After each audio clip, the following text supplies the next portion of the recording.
Good day, everybody. I greet you in the name of Jesus Christ. And today we're reading out of 1 Corinthians 2 verse 16.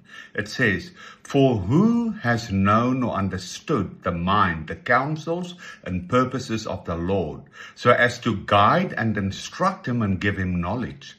But we have the mind of Christ, the Messiah, and do not hold the thoughts, feelings, and purposes of his heart." You see, what the church doesn't treat it as just a metaphor or intellectual idea. It's something that's real, that a person grows into through the union or the participation and the oneness with God.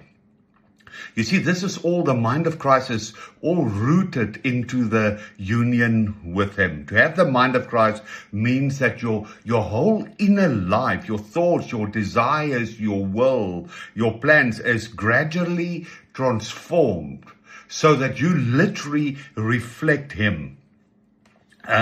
You see, we get perfectly in the mind of Christ means that we are perfectly united in Christ and that we are gradually transformed to Christ himself. You see, it is towards that it's where everything of us is enlightened. Everything of us is where we have surrendered ourselves to him. That is where it's basically a self-emptying, a humility, a obedience to God, and a sacrificial love that basically enters us when the mind of Christ really gets into us. And this is helped when we start praying and when we start fasting, participating in the sacraments like communion, anything, where we start repenting, and when we truly start guarding our thoughts. You see, this is a thing that where we guard ourselves from the natural circumstances, where we guard ourselves not to be controlled by our situations, but when we start looking in a spiritual dimension where God becomes everything.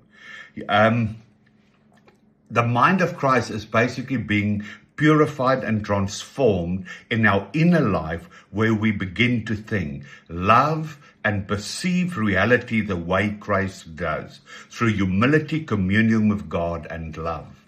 Remember what the scriptures always said, as a man thinks with his heart, so he is. So a lot to do with the mind of Christ, to have his thoughts, his plans, and everything is where we step into that first love, that union with him, when we take on and we become the heart of the Father. Through that, we'll step into eternal victory, and through that, Yahweh will manifest himself like we've never seen him before. Let's start being the revelation of his mind. I bless you.